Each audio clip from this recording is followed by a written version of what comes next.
ইন্নাল্লাহা ইউহিব্বুত তাওয়াবিনা ওয়া ইউহিব্বুল মুতাতাহহিরিন। আল্লাহ বলেন, আমি আল্লাহ তওবাকারীদেরকে ভালোবাসি, আমি আল্লাহ তাআলা পবিত্রকারীদেরকেও ভালোবাসি। এই জন্য যারা তওবা করবে আর মনে মনে ঘোষণা করবে, দিলের মধ্যে ভয় রাখবে আমার মালিক আমাকে মাফ করবেনি, আল্লাহ ঘোষণা করেন যে বান্দার ভিতরে দিলের মধ্যে মুহাব্বত থাকবে, আল্লাহ জীবনে যা গুনাহ করেছি করছি আর কোনোদিন গুনাহ করব না, তোমার কাছে মাফ চাই। আল্লাহ বলেন আমার রহমতের সবগুলো দরজা ওই বান্দার জন্য খুলিয়া দেই। সুবহানাল্লাহ। আল্লাহ বলেন কুল ইয়া ইবাদিয়াল্লাযীনা আসরাফু আলা আনফুসিহিম লা তাকনাতু মির রাহমাতিল্লাহ ইন্নাল্লাহা ইয়াগফিরুয যুনুবা জামিআ ইন্নাহু হুয়াল গফুরুর রহিম।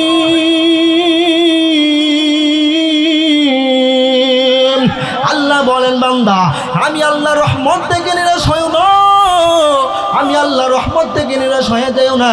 গুনাহ করছো, আমি আল্লাহর কাছে মাফ চাও, আমি আল্লাহর কাছে মাফ চাইলে আমি আল্লাহ জিন্দেগীর সমস্ত গুনাহগুলো মাফ করে দিব। সুবহানাল্লাহ বলে কেন না? আল্লাহ বলেন যারা তওবা করবে তারা কার প্রিয় মানুষ? আল্লাহর। ইন্নাল্লাহা ইউহিব্বুত তাওয়াবিন, যারা তওবা করবে তারা কার প্রিয় হবে? আল্লাহর প্রিয়। এই জন্য আল্লাহ বলেন শুধু প্রিয় না, যারা তওবা করবে আর মনে মনে বলবে এই তওবার পরে আর কোনোদিন গুনাহ করব না, আল্লাহ বলেন তাদের জন্য পুরস্কার আছে। সুবহানাল্লাহ। আল্লাহ বলেন পুরস্কার আছে। কি পুরস্কার? আল্লাহ বলেন ইল্লা মান তাবা ওয়া আমানা ওয়া আমিলা আমালান সালিহান ফাউলাইকা ইউবাদদিলুল্লাহু সাইয়্যাতিহিম হাসানাত ওয়া কানা আল্লাহু গফুরুর রহিমা।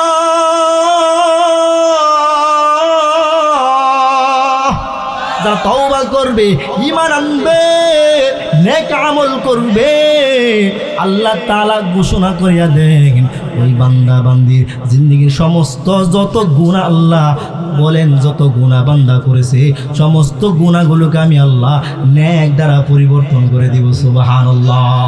আরো জোরে বলেন সুবহানাল্লাহ। আল্লাহ পারে কিনা? এই জন্য মুসলমান, এই জন্য যারা গুনাহ করছো, মদ খাইছো, গাঞ্জা খাইছো, জিনা করেছো, আল্লাহর কাছে যদি মাফ চাও আল্লাহ মাফ করার ক্ষমতা রাখে কিনা? একজন লোক এসে বলে পয়গম্বর ও নবী আমি এমন গুনাহ করেছি, আল্লাহ আমাকে মাফ করবেনি। পয়গম্বর বলেন তুমি এমন কি গুনাহ করেছো? এ নবী আমি বলতে পারবো না, এমন গুনাহ করেছি গুনাহ মনে হয় আমার মাফ নাই। এবার নবী বখন বারবার জিজ্ঞাসা করলেন, এবার পয়গম্বরের কাছে ডাক দিয়া বলেন এ নবী আমি আমার নিজের কয়েকটা কন্যা সন্তানকে আমি নিজে দাফন করে ফেলেছি। ওই পয়গম্বর একটা নয় দুইটা নয় বহু সন্তান দাফন করেছি। এই তো কিছুদিন আগের ঘটনা, আমি দূর দেশে যাব ব্যবসা বাণিজ্য করার জন্য, বহু দিনের সফর, আমার স্ত্রী তখন অন্তঃসত্ত্বা, আমার স্ত্রী তখন গর্ভবতী। এ পয়গম্বর আমার বিবি গর্ভবতী, আমি ব্যবসার কাজের জন্য গিয়েছিলাম দূরে। কয়েক বছর পর বাড়িতে আসার পর বাড়িতে দেখি আমার একটা কন্যা সন্তান হয়েছে। কন্যা সন্তানটা কয়েক বছর অনেক বড় হয়ে গেছে। আমাকে দেখিয়া আমার ছোট বাচ্চাটা, মহিলা মেয়েটা আমার গাড়ের মধ্যে দূরিয়া বারবার বাবা বাবা বলে ডাকতেছে। الرحمن علم القرآن خلق الإنسان علمه البيان الشمس والقمر بحسبان الشمس والقمر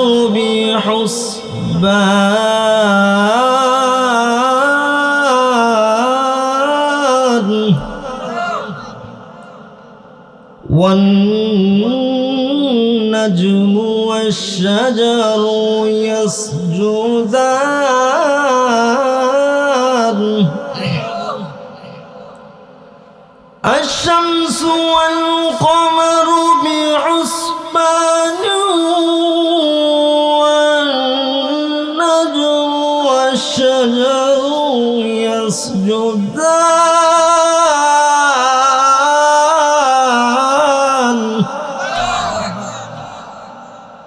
والسماء رفعها ووضع الميزان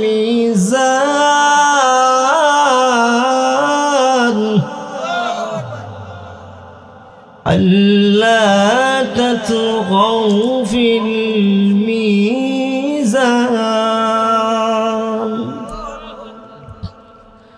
والسماء رفعها ووضع الميزان ألا تطغوا في الميزان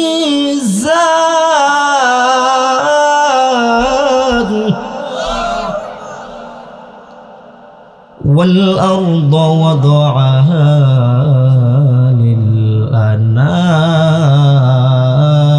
للأنام فيها فاكهة والنخل ذات الأكمام والحب ذو العصف والريحان فبأي آلاء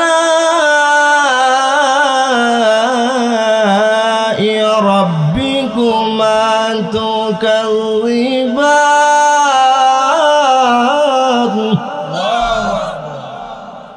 فبأي آلاء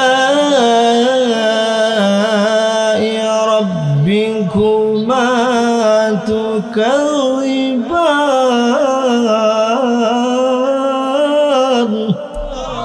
يا أيها النمل ادخلوا مساكنكم لا يحطمنكم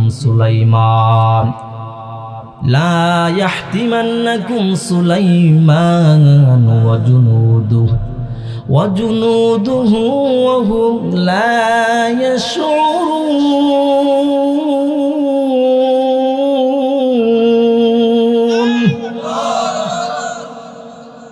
আল্লাহর কাছে এত ভালো লাগছে, আল্লাহর কাছে এত পছন্দ হয়ে গেছে। পিপিলিকার রানী, পিপিলিকার সর্দার তাদেরকে ডাক দিয়া বলেন, তোমরা তাড়াতাড়ি করে গর্তে প্রবেশ করো, তা না হলে তোমরা সুলাইমান পয়গম্বরের সৈন্যদলের পায়ের নিচে পড়ে পিষ্ট হয়ে যাবে, মারা যাবে। আল্লাহর কাছে এত পছন্দ হয়েছে, আল্লাহর কাছে এত ভালো লাগছে কথাটা আল্লাহ পবিত্র কোরআনের মধ্যে বলেন। এই জন্য আল্লাহ তাআলা কোরআনের মধ্যে আয়াত নাজিল কইরা জানাই দিয়েছে, পিপিলিকা কত ছোট একটা প্রাণী, ঠিক নেই? পিপিলিকা কত ছোট একটা প্রাণী, প্রাণীর ভিতরে তার জাতির জন্য কত মুহাব্বত, কত ভালোবাসা, সেও তার জাতির জন্য মায়া করে, মুহাব্বত করে। এই যে পিপিলিকা তার জাতিকে মুহাব্বত করলো, এ মুহাব্বত দিছে কি? আরো জোরে বলেন, কে দিছে? আল্লাহ মুহাব্বত দিছে। হে যুবক, আল্লাহ মুহাব্বত দিছে।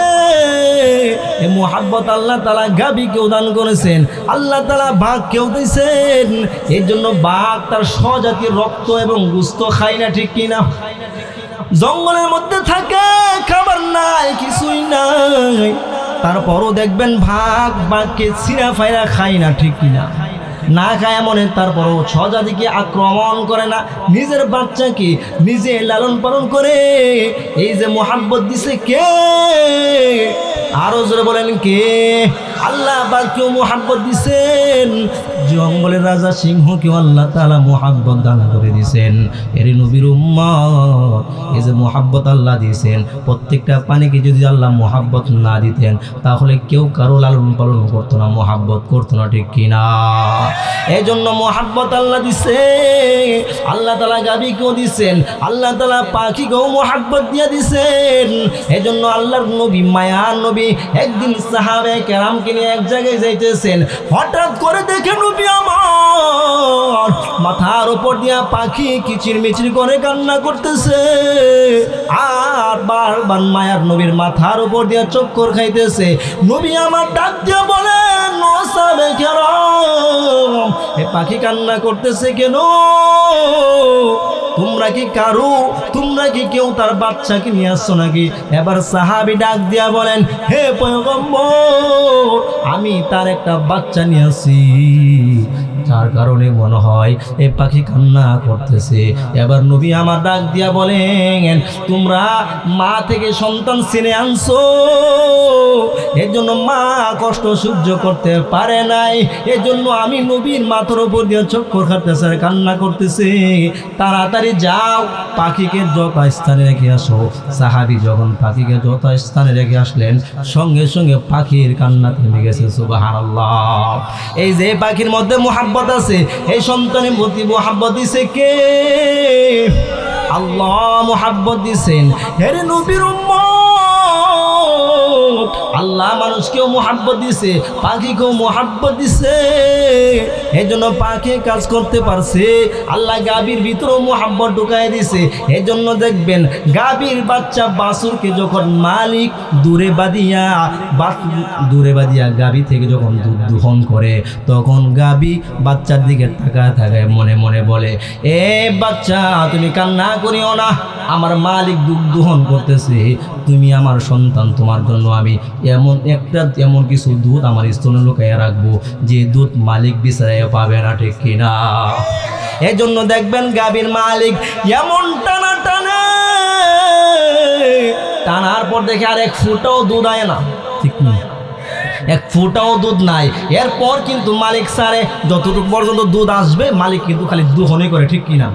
কি এমন কোন মালিক আসেনি যে আসলে সাইরাতে সারে না, দুধ দোহনই করতে থাকে। যখন দেখে আর আসে না, তখন বাছুর ছেড়ে দেয়। দেখবেন বাছুর ছাড়তে দেরি, সঙ্গে সঙ্গে আল্লাহ কুদরতি খেলা, এই গাভী যখন ভিতর থেকে লকগুলো খুলে দেয়, এই বাচ্চা পেট ভরে মায়ের থেকে দুধ পান করে, ঠিক কিনা? এই যে বাচ্চার প্রতি গাভীকে মুহাব্বত দিছে কে? আল্লাহ দিছেন। হে নবীর উম্মত, এই যে আল্লাহ মুহাব্বত দিছে, এই মুহাব্বত আল্লাহ মানুষকে সবচাইতে বেশি দিছে। একটা প্রাণীকেও যদি এত বেশি মুহাব্বত দিতে পারে, তাহলে আমার মালিক কেমন মুহাব্বত মানুষকে দিছে। সুবহানাল্লাহ বলেন। আল্লাহ তাআলা মুহাব্বতের বড় একটা অংশ আল্লাহ তাআলা মানুষকে দান করেছেন। এমনি ভাবে মানুষকে এমন একটা মুহাব্বত দিয়েছেন, তার স্বভাবের সাথে মিশে আছে। এই জন্য মানুষকে আল্লাহ তাআলা যেই মুহাব্বত দিয়েছেন, এটা তার স্বভাবের সাথে মিশে গেছে। যেমনটা অন্যান্য প্রাণীকেও দিয়েছেন। এই যেমন অন্যান্য প্রাণী সন্তানের মায়া জালে বন্দী হয়, মানুষও সন্তানের মায়ার জালে বন্দী হয়, ঠিক কিনা? এই জন্য দেখবেন অন্যান্য প্রাণী যেমন মায়ের জালে বন্দী, সন্তানের মানুষও বন্দী হয়। যে কেমন করে, এটাকে হাদিসের মধ্যে ভাষায় বলে হুব্বে তবিঈ। এটা কি? হুব্বে তবি। এই যে আল্লাহ তাআলা মুহাব্বত দিছেন, আল্লাহ তাআলা মুহাব্বত যে মানুষকে দিছেন, মানুষের মধ্য থেকে সবচেয়ে বেশি মুহাব্বত দিছেন মাকে। সুবহানাল্লাহ। কি বিশ্বাস হয় না আপনাদের? মুহাব্বত দিছে, মুহাব্বতের মধ্যে সবচেয়ে বেশি দিছে কাকে? আরো জোরে বলেন। সবচেয়ে বেশি মুহাব্বত দিছে মাকে। এই জন্য মালিক আল্লাহ তাকায়া দেখেন, আল্লাহ তাআলা তার অংশ, মুহাব্বতের বড় অংশ মাকে দান করেছেন। এজন্য নবী বলেন, যখন আল্লাহ তাআলা মাকে সবচেয়ে বেশি মায়ের কথা আলোচনা করেছেন, এরপরে বাবার কথা আলোচনা করেছেন। হাদিসের মধ্যে মায়ের কথা 3 বার বলেছেন, বাবার কথা জোরে বলেন, বাবার কথা 1 বার বলেছেন। এই জন্য দেখবেন মায়ের অন্তরে, বাবার অন্তরে সন্তানের প্রতি বড় মুহাব্বত। এই মুহাব্বতের কারণে সন্তান যদি দুনিয়াতে প্রতিবন্ধী হয়, তারপরও দেখবেন মা বাবা সন্তানের মৃত্যু কামনা করে না, ঠিক কিনা? সন্তান যদি দুনিয়াতে এমন অবস্থা হয়, চোখ নাই, হাত নাই, পাও নাই, তারপরেও কিন্তু মা বাবা সন্তানকে ফাড়াইয়া দেয় না, বরং মা চিন্তা করে আমার সন্তানরা তারপরেও বেঁচে থাকুক। মা নিঃস্বার্থভাবে, বাবা নিঃস্বার্থভাবে সন্তানটাকে পালন করে, ঠিক কিনা? এই যে মুহাব্বত দিছে কে? আরো জোরে বলেন কে? এই জন্য আল্লাহ মাকেও মোহাব্বত দিছেন, বাবাকেও মোহাব্বত দিছেন। এ মোহাব্বত আল্লাহ মাকে দিছেন। এই জন্য দেখবেন মা বাবার যদি কোনো আশ্রয় নাও থাকে, ঘর বাড়ি নাও থাকে, ঢাকা শহরে অনেক মা বাবা আছেন যাদের মাথা গোজার ঠাঁই নাই, আশ্রয় গোজার ঠাঁই নাই, তারপরও তারা সন্তানকে আদরে কমতি করে না, আছে না নাই? কুমিল্লা শহরে যায় দেখেন অনেক মা বাবা আছে তাদের ঘর নাই, বাড়ি নাই, তারপরও তাদের সন্তানদেরকে আদরে কোনো কমতি করে না, আছে না নাই? এই জন্য দেখবেন মা বাবা সন্তানকে নিরাপদ জায়গায় ঘুমাইয়া এরপর তারা অনিরাপদ জায়গায় ঘুমায়। এই যে মা বাবার অন্তরে এত সুন্দর একটা মোহাব্বত দিছে, এ মোহাব্বত দিছে কে? আমার আল্লাহ মোহাব্বত দিছে। এই জন্য মা বাবা এত সন্তানের প্রতি মায়া। শুধু এখানে শেষ নয়, একটা সন্তান যখন দুনিয়াতে আসবে তখন যখন তার রূহ ফোঁকা হয় নাই, তার গঠন ঠিক মতো হয় নাই, তখন দেখবেন বাচ্চার প্রতি মা বাবার মায়া মোহাব্বত শুরু হয়ে যায়, ঠিক কিনা? এখন গঠন হয় না, ডাক্তার বলছে বাবু হবে, দেখবেন তখন থেকে বাবা বলে তোমার কাজকর্ম দরকার নাই, থালা বাটি আমি মাজবো, ঘর ঝাড়ু আমি দেবো, রান্না বাটি আমি করবো, তুমি কাজ করিও না, তুমি একটু অবসর থাকো, ঠিক কিনা? বুঝেন না? এটাকে বিবির মায়ায় বলে না, কিছুদিন পর বাবা বলে ডাক দিবে কে? বাচ্চা। এ সন্তান বাবা বলে ডাক দিবে। এই জন্য পুরুষটা সারাদিন বাহিরে থেকে কাজ করার পর বাড়িতে আসার পর মাকে লক্ষ্য করে, বাচ্চার মাকে লক্ষ্য করে কথা বলে। কারণ কি? কারণ কিছুদিন পর দুনিয়াতে আসার পর আব্বা আব্বা বলে যখন ডাক দিবে বাবার অন্তরটা ঠান্ডা হয়ে যাবে, ঠিক কিনা? এই যে মোহাব্বত দিছে বাবার অন্তরে, এটা কার? আরো জোরে আল্লাহর নামটা বলতে পারেন না? আল্লাহর। এই যে মোহাব্বত আল্লাহ দিছে, এরে নবীর উম্মত, এই মোহাব্বত আল্লাহ দিছে, মোহাব্বত দিছে বিদায় দুনিয়ার সব নিয়ম কারণ এখনো ঠিক আছে, ঠিক কিনা? এই জন্য মায়ের অন্তর আল্লাহ সন্তানের প্রতি মোহাব্বত দিছে। এই জন্য দেখবেন যেই মা এখনো সন্তানকে দেখে নাই, এখনো সন্তানের কোনো ডাক শুনে নাই, এই সন্তানকে পেটে নিয়ে 10 মাস 10 দিন কষ্ট করে, একবারও সন্তানকে বদদুয়া দেয় না, বলে না তুই কেন পেটের মধ্যে আসলি, ঠিক কিনা? কেন করে? এটা আল্লাহর মোহাব্বত। এই যে 10 মাস 10 দিন এমন কষ্ট করে রাখে, সন্তান ভূমিষ্ঠ হয়, যখন শুধু মা বলে ডাক শুনে মা, তখন দেখবেন মা সব কষ্ট ভুলে যায়, ঠিক কিনা? মোহাব্বত দিছে কি? আরো জোরে বলেন কি? এই জন্য আল্লাহ মোহাব্বত দিছে। এই জন্য আমার মালিক জানায় দেয়, আমার আল্লাহ জানায় দেয়, আমি আল্লাহ মোহাব্বত দিলাম। আমি আল্লাহ যাই যেখানে আমার নিজের কথা আলোচনা করেছি, সেখানে আমি মা বাবার কথাও আলোচনা করেছি। আল্লাহ তাআলা যেখানে নিজের হকের কথা বলেছেন, সেখানে মা বাবার হকের কথাও বলেছেন। আল্লাহ বলেন ওয়াকাদা রাব্বুকা আল্লা তা'বুদু ইল্লা ইয়াহু ওয়া বিল ওয়ালিদাইনি ইহসানা। আল্লাহ বলেন আমি তোমাদের রব, আমি আল্লাহর ইবাদত করো, আমি আল্লাহ ছাড়া অন্য কারো ইবাদত করা যাবে না। আমি আল্লাহর ইবাদত করো, আমি আল্লাহর ইবাদত করার পর তোমরা মা বাবার প্রতি সুন্দর ব্যবহার করো। সুবহানাল্লাহ।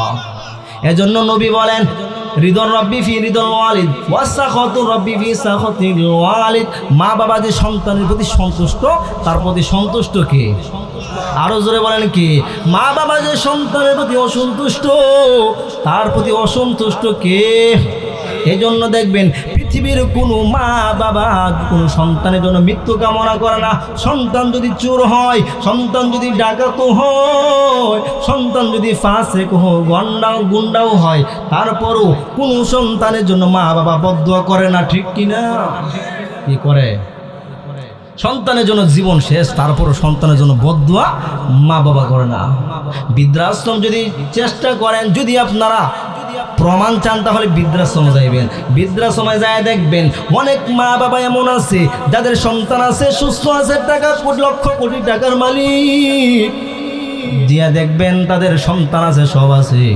এখন যদি মাকে বলেন আপনার সন্তান যেহেতু আপনার খবর নেই না, খোঁজ খবর নেই না, খেদমত করে না, এই সন্তানের জন্য একটু বদদুয়া করে দেন, দেখবেন মা ডাক দিয়া বলবি আমার সন্তান আমার খেদমত না করুক, আমার সন্তান আমাকে ভালো না বাসুক, তারপরও আমার সন্তান সুস্থভাবে বেঁচে থাকুক, ঠিক কিনা? আমার সন্তান যদিও আমাকে না দেখে কোনো সমস্যা নাই, কিন্তু আমি মা 10 মাস 10 দিন পেটে ধারণ করেছি।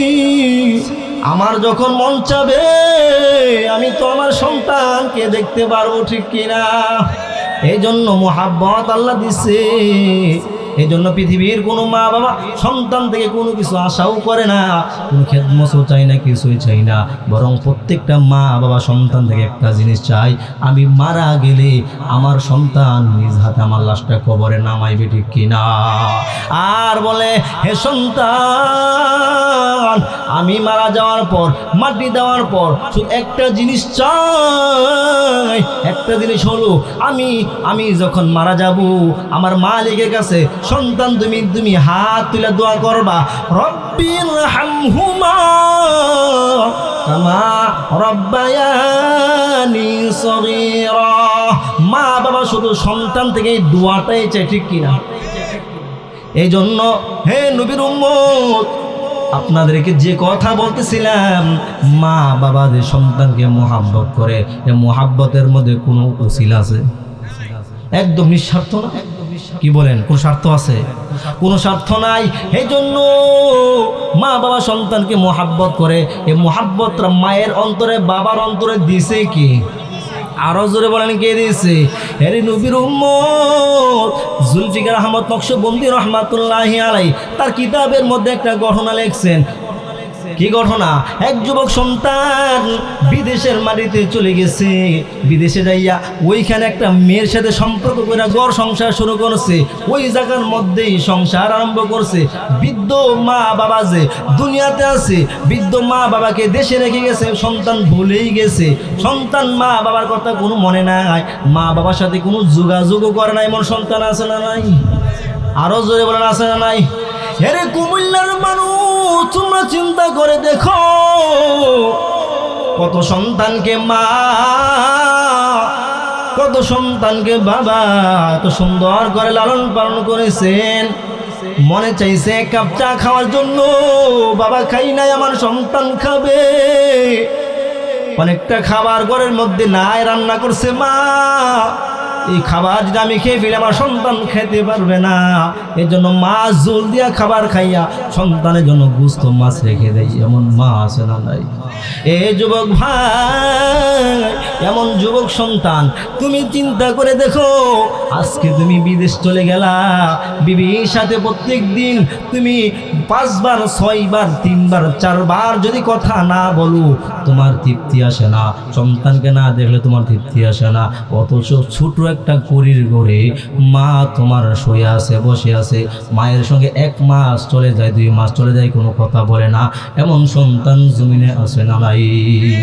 এরে যুবক সন্তান, এই জন্য যে ঘটনা বলতেছিলাম রে বাবা, শুনো ঘটনা, তোমরা শুনো, মনোযোগ সহকারে শুনো। এই বৃদ্ধ মা বাবাকে রেখে যুবক সন্তান বিদেশে চলে গেছে। এরপরে বৃদ্ধ বাবা অসুস্থ হয়ে গেছে, জমি জমা যা ছিল বিক্রি করে সন্তানকে পড়াশোনা করাইছে। এরপরে শেষ সম্বল যা ছিল তা বিক্রি করে সন্তানকে বিদেশের মধ্যে পাঠাইছে। সন্তান বিদেশে যাইয়া মেয়ের সাথে সম্পর্ক করে বিয়া করে ফেলছে। বাবার খবর নেই না, এখন বাবার চিকিৎসা কিভাবে করবে? মা মানুষের বাড়ি থেকে টাকা টুকাইয়া চিকিৎসা করে, কিন্তু টাকা এখনো কমপ্লিট হয় নাই। এরপরে শেষ সম্ভব বিটে বাড়ি ছিল, বিটে বাড়িটা বিক্রি করে দিছে। বিক্রি কইরা বৃদ্ধ বাবার চিকিৎসা করেছে, স্বামী চিকিৎসা করানো হয়েছে, তারপরও স্বামীকে বাঁচাইতে পারে নাই। এর নবীর উম্মত এরপরও মারা গেছে। এই দিক দিয়ে মহিলা বিধবা মহিলা, এক দিক দিয়ে সন্তানের সুখ, অপর দিক দিয়ে স্বামীর সুখে কাতর হয়ে গেছে। ইয়াকুব পয়গম্বরের মতো কান্না করতে করতে চোখগুলো অন্ধ হয়ে গেছে। ইয়াকুব পয়গম্বরের মতো কান্না করতে করতে চোখগুলো অন্ধ হয়ে গেছে। পানি আসতে আসতে আর পানিও নাই, রক্ত টলবল করে চোখের মধ্যে জমা থাকে। এমন সময় মা নামাজ পড়িয়া 2 হাত আল্লাহর কাছে তুলে দোয়া করে, হে মালিক, হায় আল্লাহ, তুমি তো বলছো মা দোয়া করলে তুমি সন্তানের জন্য দোয়া কবুল করো। মাওলা, আমি মা দীর্ঘ 22 বছর সন্তানকে হারাইলাম, আমার স্বামীকেও আমি হারাইলাম। হে মালিক, তুমি বলছো মা যদি সন্তানের জন্য দোয়া করে তুমি সেই দোয়া খালি হাতে ফিরাও না গো মালিক। আয় আল্লাহ, আমি মা হইয়া দোয়া করতেছি, আমার সন্তানকে তুমি আমার কোলে ফিরাইয়া দাও। আয় আল্লাহ, তার উপার্জন বুক করার জন্য নাই, তার থেকে খেদমত পাওয়ার আশা নাই। হে গো মালিক, কেন ফিরে দিবে জানো?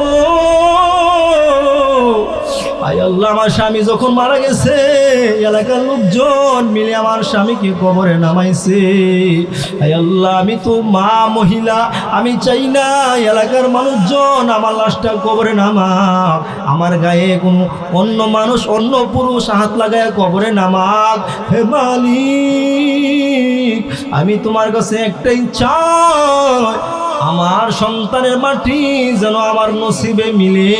এই দোয়া করতে দিরি আমার মালিকের আরশের মধ্যে এমন ধাক্কা লাগছে, আল্লাহ তাআলা দোয়া কবুল করে নিয়েছে। সুবহানাল্লাহ।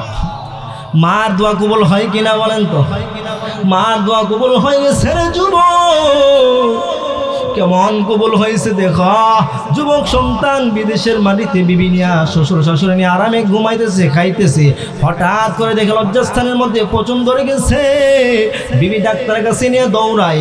ডাক্তার দেখে এমন রোগ হয়েছে, এই রোগ নিয়ে যদি এই দেশের মধ্যে থাকে তাহলে দেশের সব মানুষের রোগ সরতে পারে। এর জন্য এলান করে দিছে তার সাথে যে স্পষ্ট করবে তার গায়ের মধ্যে রোগটা আসতে পারে। এ কথা শোনার সঙ্গে সঙ্গে স্ত্রীর স্বামীকে ডিভোর্স দিয়া গার ধাক্কা দিয়া ঘর থেকে বের করে দিচ্ছে। অসম্ভব না সম্ভব? যে বিবিকে নিয়ে 22 বছর সংসার করলো, জীবনে সব কিছু ছেড়ে দিছে, এই বিবি গার ধাক্কা দিয়ে বের করছে। এবার যুবক সন্তান রাস্তার মধ্যে দাঁড়ায় চিন্তা করে, আমি কাকে রেখে কোথায় আসলাম? যে মা আমাকে এত আদর যত্ন করে মানুষ করেছেন, যে মা বাবা সম্পত্তি বিক্রি করে আমাকে বিদেশ পাঠাইছেন, এমন মা বাবাকে রেখে আমি আমার শ্বশুর শাশুড়ির কাছে আসছি। আজকে সবাই আমাকে ফেলে চলে গেছে, এখন আমি কি করব? জুলফিকার আহমদ নকশবন্দি রহমাতুল্লাহি আলাইহি বলেন তার কিতাবের মধ্যে, যুবকের মাথার মধ্যে আসলো শ্বশুর ফালাইতে পারছে, শাশুড়ি ফালাইতে পারছে, বিবি ফালাইতে পারছে, আমার মা বাবা কখনো ফালাইতে পারবে না, ঠিক কিনা? এই জন্য যুবক সন্তান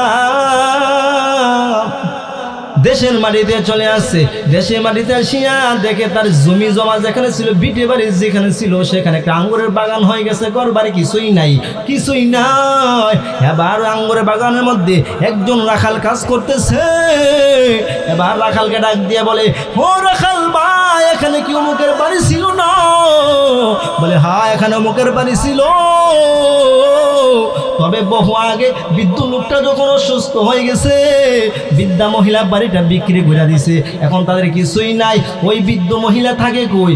এই রাখাল যেহেতু যুবককে চিনতে পারে নাই, এবার রাখাল ডাক দিয়া বলেন, এই বৃদ্ধ মহিলাটি দিনের বেলা ভিক্ষা করে, রাত্রের বেলা সন্তান একটা আছে, যুবক সন্তান মাকে ফেলে চলে গেছে, ওই সন্তানের জন্য ঝুপড়ির মধ্যে বসে বসে হাউমাউ করে কান্না করে, হাউমাউ করে কান্না করে, আমার সন্তান দাও। আমি যদি ওই যুবক সন্তানটাকে পাইতাম, তাহলে আমার হাতে যে দা দেখতেছো, ওই দা দিয়ে আমি আঙ্গুরের বাগানে গাছপালা কাটি, ওই দা দিয়া ওই যুবকের হাত এবং পা কট্টর করে ফেলতাম। এমন জানোয়ার সন্তান কোনো দুনিয়া থাকার দরকার নাই, ঠিক কিনা? যেই মা সারা দিন রাত কষ্ট করার পর ঘরের মধ্যে বসিয়া মা কান্না করে, আর ওই যুবক সন্তান বিদেশের মাটিতে আরামে ঘুমায়, এই জন্য ওই সন্তানকে পাইলে হাত পা কাটাই উত্তম। নিজের বর্ষনা নিজে শুনিয়া যুবক সন্তান এবার চোখের পানি ছেড়ে দিছে। আর রাখালকে জিজ্ঞাসা করে, ও রাখাল ভাই, ওই বৃদ্ধা মহিলা এখন থাকে কোথায়? বলে, অমুক বাড়ির ঝুপড়িতে থাকে, নিজের বাড়ি নাই, সারাদিন ভিক্ষা করে, রাত্রেবেলা ওই ঝুপড়িতে বসে বসে কান্না করে, ইবাদত করে। এবার যুবক সন্তান কান্না করতেছে, ঝুপড়ির দরজায় দেয়া দাঁড়ায় আছে। সন্ধ্যা যখন হলো,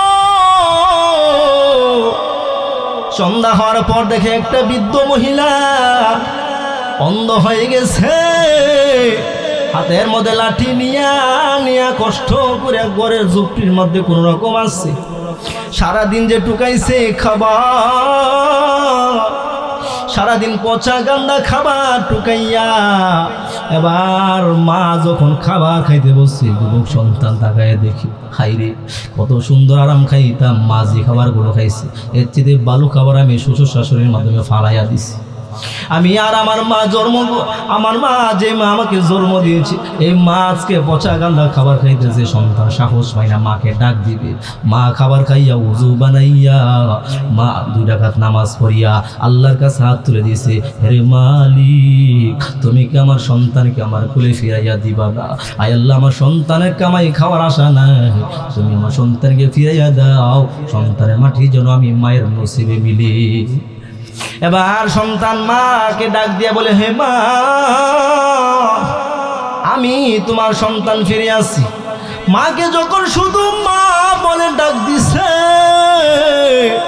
মা বলেন তো দেখি চিনতে কষ্ট হয়েছে কিনা? কষ্ট হয়েছে। মাকে মা বলে ডাক দিতে দেরি হয়েছে, 22 বছরে দেওয়া কষ্ট মা 1 সেকেন্ডে ভুলিয়া গেছে। সুবহানাল্লাহ। এবার মা সন্তানকে জড়াইয়া ধরছে, সন্তান আমাকে থেকে আর কোনো দিন দূরে যাইও না, তুমি আমাকে কামাই করে খাওয়াতে হবে না রে বাবা, আমি তোমাকে ভিক্ষা করে করে খাওয়াবো, তারপর আমি মাকে রেখে তুমি চলে যাইও না। আমি মা তোমার কাছে একটা জিনিস চাই, আমি যখন মারা যাব তুমি নিজ হাতে আমাকে কবরে নামাইবা, অন্য কোনো পুরুষ তুমি দিবা না আমার লাশটা ধরার জন্য। সুবহানাল্লাহ। এই জন্য কবি বলেন আল্লাহর কাছে এই দোয়াটাই করবেন, এমন সন্তানদের মাওলা, এমন সন্তানদের কামাই খাওয়ার আশা নাই, মইরা গেলে দোয়া করবে যে, ঠিক কিনা? জোরে বলেন ঠিক কিনা? এই জন্য মা বাবার অন্তরে যে সন্তানের প্রতি মুহাব্বত দিছে কে? আরো জোরে বলেন। এই জন্য মা বাবার অন্তরে মুহাব্বত দিছে আল্লাহ, তদ্রুপভাবে মুহাব্বত আল্লাহ স্বামী স্ত্রীর মাঝেও দিছে কি? তবে স্বামী স্ত্রীর মাঝে যে মুহাব্বত দান করেছেন সেটাকে বলা হয় হুব্বে আকলি। কি বলে? হ্যাঁ, হুব্বে আকলি মানে মেধা সমর্থিত ভালোবাসা।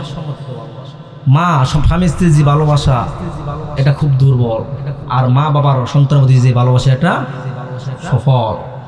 এই জন্য স্বামী স্ত্রীর মাঝে যে মহাব্বত তৈরি হয় সেটা মেধা সমর্থিত মহাব্বত, কি আকলের মাধ্যমে মহাব্বত তৈরি হয়।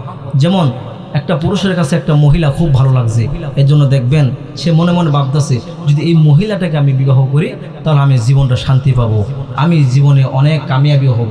এই জন্য দেখবেন যদি 5 লাখ 10 লাখ 15 লাখ টাকা কাবিন দেয় তারপরে বিবাহ করে আসে না নাই কেন? কারণ কি কোহের আমার পছন্দ হয়েছে, ঠিক কিনা?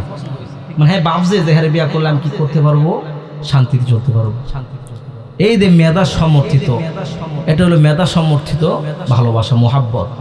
এই জন্য এই যে কতদিন থাকবে, মেধা যতদিন বলবে ততদিন এই সম্পর্ক কি থাকবে, টিকে থাকবে। মেধা যদি বলে এটা নিয়ে তুমি সংসার করলে তোমার জীবন শেষ, তাহলে 3 মিনিট পরই দেখবেন সে তালাক দিয়ে দেয়, আসে না নাই? কি বলেন আপনার? বিশ্বাস করেন না? আলোচনা বুঝবেন গভীরভাবে। মেধা যদি বলে, জ্ঞান যদি বলে হ্যাঁ সংসার করলে আমার শান্তি হইতো না, একটু আগেও স্বামী স্ত্রী খুব মহাব্বত করছে, হাসাহাসি করছে, বাজার থেকে ঘুরে কতটা তালাক, আসে না নাই? আরে হঠাৎ কারণ কি? বুঝছি তুই যে কি করছো, কে মাথার মাঝে ঢুকাই দিছে, বুঝছি কাম শেষ, এমন হয় না? এই যে স্বামী স্ত্রীর মহাব্বত এটা খুব দুর্বল, এই মহাব্বত আল্লাহ তাআলা দিয়েছেন, তবে এই মহাব্বত বড় দুর্বল। এই মহাব্বত আল্লাহ দিয়েছেন স্বামী স্ত্রীর মধ্যে, স্বামী স্ত্রীর মহাব্বতে বলে হুব্বে আকলি। এই জন্য আপনি দেখবেন পৃথিবীর কোনো মা বাবা সন্তানের দিকে তাকাইয়া কৃত্রিম হাসি হাসে না, কোনো বাবা সন্তানের দিকে তাকাইয়া কৃত্রিম হাসি হাসে না। তবে অসংখ্য অগণিত স্বামী স্ত্রীর সংসার আছে, তারা একজন অপরজনকে দেখলে কৃত্রিম হাসি ছুড়ে দেয়, অভিনয় হাসি হাসে, আসে না নাই?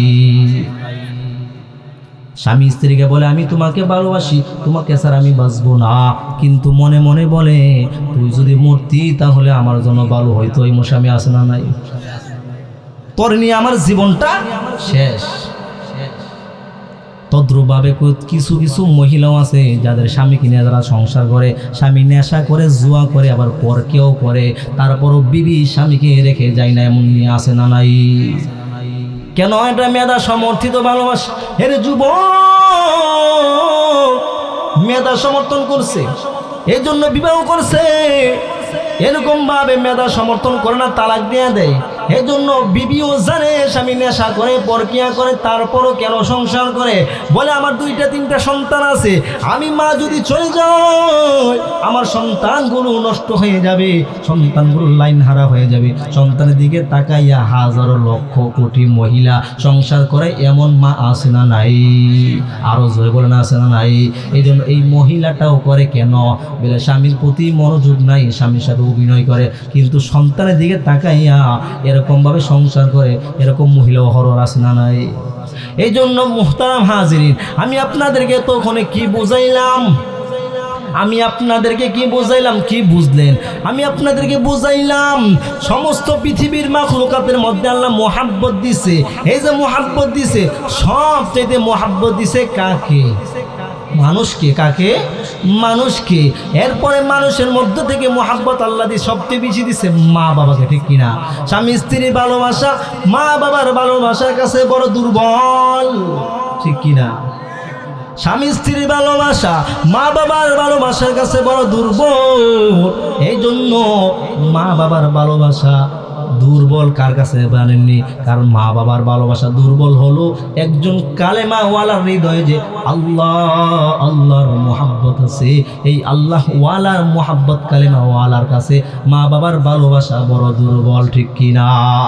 এ কারণে ইমানদাররা ইমানের জন্য, ইমানকে রক্ষা করার জন্য মা বাবা ছাড়তে পারে, ইমানকে রক্ষার জন্য, ইমানকে রক্ষা করার জন্য নিজের দেশ ছাড়তে পারে, ইমানকে রক্ষা করার জন্য নিজের জীবন দিতে পারে, ঠিক কিনা? আপনারা পারবেন না? ইমানকে রক্ষা করার জন্য মানুষ সব কিছু ছাড়তে পারে। সাহাবীদের মধ্যে সালমান ফারসি ইমানকে রক্ষা করার জন্য নিজের সব কিছু ছেড়ে দিয়া, পারস্য নিজের সব কিছু জমিন ছেড়ে দিয়া মদিনার মধ্যে চলে আসছেন। ইমানকে রক্ষা করার জন্য মানুষ নিজের জীবন দিছে। কেমনভাবে দিছে? ফেরাউনের দাসী ছিল, ফেরাউনের কন্যা চুল আঁচড়ানোর কাজে একজন মহিলা নিয়োজিত ছিল। মহিলা ছিল ইমানদার, মহিলা ছিল বড় ইমানদার। এই মহিলা যখন ফেরাউনের কন্যা চুল আঁচড়ানোর কাজে নিয়োজিত ছিল, চুল আঁচড়াইতেছে, হঠাৎ করে আঁচড়াইতে চুল যখন আঁচড়াইতেছে, হাত থেকে চিরুনি মাটির মধ্যে পড়ে গেছে। যখন চিরুনিটা একজন ইমানদার ইমানওয়ালা মহিলা যখন চিরুনিটা হাত থেকে নিবে মাটি থেকে, তখন জবান থেকে অটোমেটিক বের হয়ে গেছে বিসমিল্লাহি আল্লাহু আকবার, সুবহানাল্লাহ, বিসমিল্লাহি আল্লাহু আকবার জবান থেকে বের হয়ে গেছে। এমন সময় ফেরাউনের কন্যা যখন দেখছেন এরকম দোয়া বের হয়ে গেছে, এবার ফেরাউনের কন্যা ডাক দিয়া বলেন, হে মহিলা, তোমার কি আরো রব আছে নাকি? তুমি কার নাম বললা? বলে, আমি আমার রবের নাম বলছি। বলে, ফেরাউন ছাড়াও কি তোমার কোনো রব আছে? বলে, ফেরাউন ছাড়াও আমার একজন রব আছে, আমার যে রব সে ফেরাউনের রব, সুবহানাল্লাহ। আমার যে আল্লাহ সে ফেরাউনের রব। আমার আল্লাহ এমন বড় আল্লাহ, যিনি আসমানের আল্লাহ, জমিনের আল্লাহ। আমার আল্লাহ এমন আল্লাহ যিনি তামাম মাখলুকাতেরও আল্লাহ। আমার আল্লাহ এমন আল্লাহ যিনি ফেরাউনকেও বানাইছেন, আসমানও বানাইছেন, জমিনও বানাইছেন, সুবহানাল্লাহ বলেন। এবার ফেরাউনের কন্যা রাগে গুসা হইয়া বাবার কাছে যাইয়া বলে, হে বাবা, আমার চুল বিন্যাসকারী মহিলা বলে কি বলে তোমাকে ছাড়াও নাকি একজন রব আছে, যে রব ফেরাউনের রব, ওই মহিলার রব আসমান জমিনের রব। এবার ফেরাউন এবার রাগে গুসায় মহিলাকে হাজির করলেন, এ মহিলা, তুমি নাকি বলছো আমি ছাড়াও তোমার রব আছে? মহিলা ডাক দিয়া বলেন, হে ফেরাউন, আমি বলছি তুমি ছাড়াও আমার একজন রব আছে, সুবহানাল্লাহ। কারণ ওই মহিলা মনে মনে বলে, এতদিন লুকায়িতভাবে ঈমান ছিল, এখন আমার মালিকের জন্য যদি জীবন আমি আল্লাহর রাস্তায় দিতে হয় তাহলে আমি জীবন দিতেও রাজি আছি, সুবহানাল্লাহ বলে। এবার ফেরাউনকে ভয় করে না। ফেরাউন ডাক দিয়া বলেন, এখনো সময় আছে, তুমি তোমার রবকে ছাড়ো, আমি ফেরাউনকে খোদা বলে স্বীকার করো। মহিলা ডাক দিয়া বলেন, জীবন দিতে পারবো, তারপরও আমার রবকে বলতে পারবো না, সুবহানাল্লাহ। এবার ফেরাউন নির্দেশ দিলেন, এই মহিলাকে হাতে শিকল লাগাও, পায়ে শিকল লাগাও। হাতে শিকল পায়ে শিকল লাগাইয়া যখন মহিলাকে তৎক্ষণাৎ শোয়াই দেওয়া হলো, এবার ওই মহিলাকে শোয়াইয়া এবার তার উপরে সাপ এবং বিচ্ছু ছেড়ে দেওয়া হলো। আগের জমানার মধ্যে যারা ঈমান আনতো তাদেরকে এই শাস্তিটা ফেরাউন দিত। এরকম ফেরাউন যখন শাস্তি দিতেছে আর বলতেছে এখনো সময় আছে, তুমি এখনো আমাকে খোদা বলে স্বীকার করো, তোমার রবকে ভুলে যাও। এবার মহিলা বলে, হে ফেরাউন, আমি মহিলা একবার কেন 100 বারও যদি আল্লাহ হায়াত দেয় ঈমানের জন্য 100 বার জীবন দিতে পারবো। সুবহানাল্লাহ, আর জোরে বলে সুবহানাল্লাহ। ঈমান কেমন মজবুত, একবার কেন আমি 100 বার জীবন দিতে পারবো। ঠিক আছে, এবার ফেরাউনের মাথা বড় গরম, কি করা যায়, কি করা যায়। ফেরাউন চিন্তা করলো মহিলাকে উচিত জবাব দিতে হবে। কেমন ভাবে দিবে? মহিলার তাফসিরে দুররে মানসুরের মধ্যে আছে মহিলার 5টি সন্তান ছিল, আবার এক তাফসিরের মধ্যে আছে 3 জন সন্তান ছিল। ফেরাউন মহিলাটাকে বেদি বাঁধিয়া এবার মহিলার সামনে গরম তেলের মধ্যে প্রথম সন্তানটাকে যখন ফালাইয়া দেয়, তখন সন্তানটাকে ফালাইয়া দিতে দেরি হয়, ওই সন্তানটা তেলের মধ্যে বাজা বাজা হয়ে হাড়গুলো বেশি। মার সামনে যখন সন্তানকে এরকম ভাবে জ্বালায় দেয়, মার কেমন লাগবে বলে? অনেক ভালো লাগবে। মার কেমন কষ্ট হইছে, মা চোখের পানি ছেড়ে ছেড়ে দে আল্লাহর দরবারে দোয়া করে, হে মালিক তুমি আমাকে তৌফিক দাও, ঈমান যেন না ছুটে। সুবহানাল্লাহ বলে, আয় আল্লাহ তুমি আমাকে ঈমানের মধ্যে অটল রাখো। ফেরাউন বলে, হে মহিলা এখনো সময় আছে, তুমি যদি এই সময় ঈমান না ছাড়ো সবগুলো সন্তান তোমার এরকম ভাবে তেলের মধ্যে জ্বালাইয়া দেওয়া হবে। এবার মহিলার সামনে সবগুলো সন্তানকে একে একে করিয়া যখন জ্বালাইয়া দেয়, তাফসিরের মধ্যে আছে একটা সন্তান ছিল 6 মাসের বাচ্চা। 6 মাসের বাচ্চা বুকের মধ্যে চড়াইয়া চড়াইয়া মা দেখে দুধ পান করতেছে। ফেরাউন এবার শেষ পর্যায়ে 6 মাসের বাচ্চাটার গায়ে হাত দিল তেলের মধ্যে জ্বালাইয়া দেওয়ার জন্য। এমন সময় যখন টানিয়ে নিয়ে যায়, আল্লাহ তাআলা 6 মাসের বাচ্চার জবান দিয়া আল্লাহ তাআলা জবান খুলে দিয়েছে। সুবহানাল্লাহ। এই 6 মাসের বাচ্চা মাকে ডাক দিয়ে বলে, মা, এ মা তুমি কষ্ট নিও না, আল্লাহ তাআলা তোমার জন্য জান্নাত সাজায়া রাখছেন। সুবহানাল্লাহ বলে। কয় মাসের বাচ্চা? 6 মাসের বাচ্চা। কথা কয়নি কুমিল্লার মানুষ, জবান চালু করছে কে? এবার বলে, মা তুমি কষ্ট নিও না, আল্লাহ তোমার জন্য জান্নাতকে সাজায় রাখছে, তুমি কোনো কষ্ট নিও না, জান্নাতের মধ্যে তোমার সঙ্গে আমার সাক্ষাৎ হয়ে যাবে। সুবহানাল্লাহ বলেন। এবার মহিলা বাচ্চা এতটুকু বাচ্চার জবান খোলা দেখে ঈমান বাড়ছে না কমছে? এমন বাড়ছে। মা এবার হাসি দেয়, মার সামনে ছোট সন্তানটাকে তেলে জ্বালায়া দেয়, কিছুক্ষণ পর মহিলাটাকেও জ্বালায়া দেয়। এবার তাফসীরের মধ্যে আছে কয়েক বছর এই আমার নবী যখন মিরাজের মধ্যে জিবরিল আমিনকে নিয়ে যাইতেছেন বুরাক দিয়া, কেউ ইসলামকে নিয়ে কটূক্তি করবে, ঈমানকে নিয়ে কটূক্তি করবে, কোরআনকে নিয়ে কটূক্তি করবে। এই দেশে লক্ষ কোটি মুসলমান জীবন দিতে প্রস্তুত আছে ইনশাআল্লাহ, ঠিক কিনা? এই জন্য জীবন দিতে আমরা যদি পারি তাহলে এই জীবন কার জন্য দেওয়া হবে? এই জন্য কিছুদিন পর পর দেখবেন বদমাইশ কিছু বের হয়, কোরআন নিয়ে কথা বলে, আসে না নাই? আবুল সরকার নাম শুনছেন আপনারা? এই বন্ড বলে কি যে কোরআনের মধ্যে আল্লাহ কুল আউযু বিরাব্বিন নাস মালিকিন নাস, নাসের কথা বলছেন। আউযুবিল্লাহ বলেন। আমরা নিজের সন্তান নিয়ে কথা বললে ছাড় দিতে পারবো, বাবাকে নিয়ে কথা বললে ছাড় দিতে পারবো, বাকে নিয়ে কথা বললে ছাড় দিতে পারবো, কিন্তু যখনই কোরআনের উপর কোনো কথা আসবে, নবীর উপর কোনো কথা আসবে, আমরা এক চুল পরিমাণও ছাড় দিব না ইনশাআল্লাহ। রাজি আসলো ইনশাআল্লাহ? ইনশাআল্লাহ।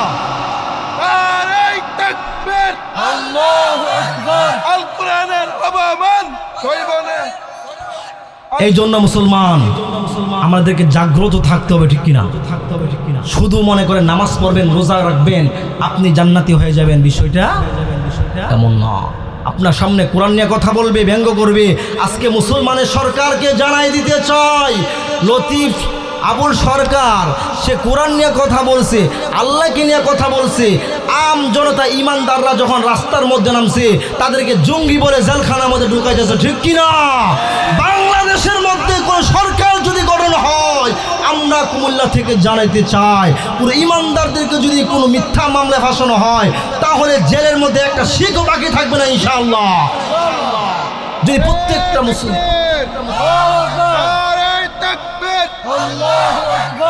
ইসলামের শত্রুরা হুঁশিয়ার সাবধান, কোরআনের শত্রুরা হুঁশিয়ার সাবধান, আল্লাহ নারায়ে তাকবীর। এই জন্য ভাইয়ের আমার শুধু নামাজ পড়বেন, রোজা রাখবেন, কোরআন তেলাওয়াত করবেন, এখানে দিন সীমাবদ্ধ নয়। যদি নামাজ আর রোজা যাকাত শেষ হয়ে যেত তাহলে রসুল আমার নিজ সশরীরে 27টা যুদ্ধে অংশগ্রহণ করতেন না, ঠিক কিনা? আজকে মনে করেন মুসলমান হয়েছি, আজকে কোরআনকে অপমান করছি, আজকে মুসলমানের সন্তান হইয়া মুসলমানের সন্তানকে নিয়ে কটূক্তি করে, এমন আছে না নাই?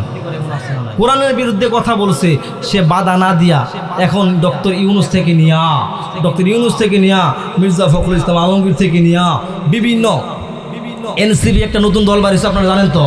এই দল বলতেছে আমরা আবুল সরকারের পক্ষে আছি, নাউজুবিল্লাহ বলেন। এই জন্য বুঝবেন, ভোটের জন্য যদি আমার আল্লাহকে বিরুদ্ধে চলে যাও তাহলে তামাম বাংলাদেশে যত মুসলমান আছে তোমাদের বিরুদ্ধে চলে যাবে ইনশাআল্লাহ। এই জন্য কোন সময় যদি ইমানের জন্য জীবন দেওয়া লাগে দিবেন তো ইনশাআল্লাহ। কারা কারা দিবেন হাত তুলে আল্লাহকে দেখা, আল্লাহ কবুল করুন সকলে বলেন আমিন। এই জন্য প্রিয় উপস্থিতি, আপনাদেরকে কিছু কথা বললাম, রাগ করতেছেন? সময় আসলে চলে যাচ্ছে। যে কথাটা আপনাদেরকে বলতেছিলাম যে মোহাব্বত, সর্বপ্রথম আল্লাহ তাআলা যে দেখেন স্বামী স্ত্রীকেও দিয়েছেন, পিতা মাতাকেও দিয়েছেন, কিন্তু সবচেয়ে মোহাব্বত দামি কোনটা? ইমানদারদের মোহাব্বত। কার মোহাব্বত? এই জন্য একজন ইমানদারকে আল্লাহ যে মোহাব্বত দিয়েছেন, এই মোহাব্বত যদি সে বান্দা ধরে রাখতে পারে, দুনিয়ার মধ্যে বান্দারা খুব দামি হয়ে যায়। কেমন দামি হয়ে যায়? আল্লাহ বলেন ওই বান্দাটা জান্নাতের মধ্যে মেহমান হবে, আমি আল্লাহ জান্নাতের মধ্যে মেজবান হব। সুবহানাল্লাহ। বান্দাটা এমন মজবুত কোয়ালিটি হয়ে যাবে, বান্দা জান্নাতের মধ্যে যা চাবে আমি আল্লাহ তা দেব। এজন্য আল্লাহ কোরআনে বলেন ওয়ালাকুম ফিহা মা তাশতাহি আনফুসুকুম ওয়ালাকুম ফিহা মা তাদউন নুজুলাম মিন গফুরির রহিম। আল্লাহ বলেন জান্নাতে যারা ইমানদার তাদের জন্য কি থাকবে? যারা যা কিছু চাইবে সবই আল্লাহ দিবে। সুবহানাল্লাহ। দুনিয়াতে যা চান তা পান, কি পান আপনারা? দুনিয়াতে মানুষ আশা করে যে পূর্ণ হয়, সব আশা সম্ভব না, কিন্তু জান্নাতে আল্লাহর কাছে যা চাইবেন তাই পাবেন। শুধু এখানে শেষ নয়, আল্লাহ বলেন যা চাইতা না তোমার মানে প্রকাশ জানো না, ভাষা জানো না বলার মতো, এটা কি মনে চাইবে সেটা আল্লাহ দিয়ে দিবে। সুবহানাল্লাহ বলেন। প্রিয় উপস্থিতি, মুহতারাম হাজিরিন, আপনাদেরকে একটা কথাই বলতে চাই যে মহান রব, আজকে আমরা সন্তানের মোহাব্বত প্রকাশ করতে পারলাম, বিবির মোহাব্বত প্রকাশ করতে পারলাম, বাবার মোহাব্বত প্রকাশ করতে পারলাম, মায়ের মোহাব্বত প্রকাশ করতে পারলাম, আজকে আমরা বন্ধুর মোহাব্বত প্রকাশ করতে পারলাম, প্রেমিকার মোহাব্বত প্রকাশ করতে পারলাম। একদিন দুই দিন কথা না বললে ফোন করে তার ভালোবাসা বহি প্রকাশ ঘটানো হয়, তার খবর আমরা নেই। কিন্তু যে মালিক, যে রব আমাকে আপনাকে বানাইছে, সেই মহান রবের কি ভালোবাসা দরকার আছে না? সে মহান রবের আমরা কি করলাম? যে রব ভোরের সময় এই সূর্য আমাদের জন্য উদয় করেন, সন্ধ্যার সময় অস্ত করে, এরকমভাবে জমিন থেকে আমার আল্লাহ ফসল উৎপন্ন করেন, কুদরতি অক্সিজেন দিয়া আমার মালিক আমাদেরকে বাঁচায় রাখছেন। যে অক্সিজেনের দাম দুনিয়াতে কত দাম! কয়েকদিন আগেও আপনার 1 ঘন্টা আইসিইউর মধ্যে ছিল, তার বিল আইসি আপনার 85,000 টাকা, 1 ঘন্টা দুনিয়ার অক্সিজেন গ্রহণ করার কারণে। আর যে মালিক আমার আপনাকে জিন্দিগির পুরাটা সময় ফ্রি সার্ভিস দিয়ে অক্সিজেন দিছে, সে মালিক কি আমাদের থেকে ভালোবাসার পাওয়ার উপযুক্ত না? কি উপযুক্ত? ওই মালিকের জন্য আমরা ভালোবাসা দিতে পারবো না? ওই মালিককে ভালোবেসে একটু কোরআন তেলাওয়াত করতে পারলাম না? ওই মালিককে ভালোবেসে একটু নামাজ পড়তে পারলাম না?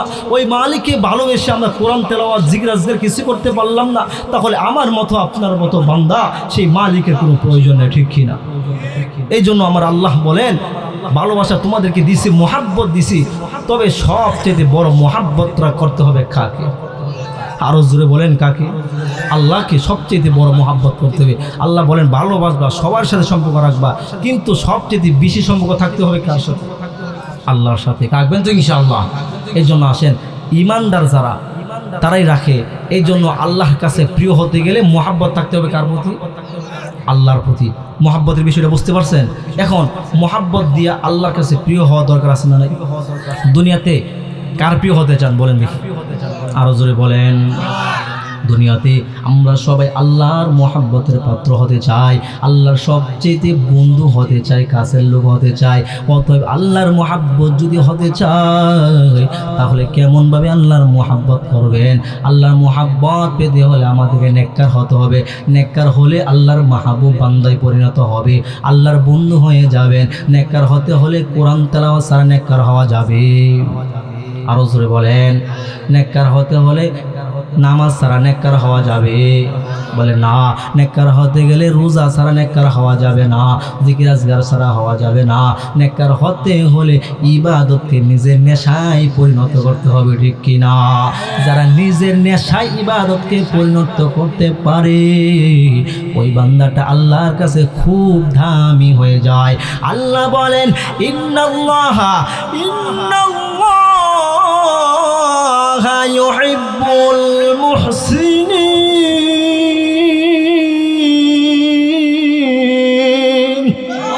আল্লাহ বলেন নেককারদেরকে আমি আল্লাহ ভালোবাসি। অতএব আপনি বলতে পারেন হুজুর জিন্দেগি কাটিয়ে দিলাম ইমাম আবু ইউসুফের মতো, দৈনিক 200 রাকাত নামাজ পড়তে পারলাম না। আবু হানিফা রহমতুল্লাহি আলাইহির মতো 1 রাকাতের মধ্যে কোরআন তেলাওয়াত করতে পারলাম না।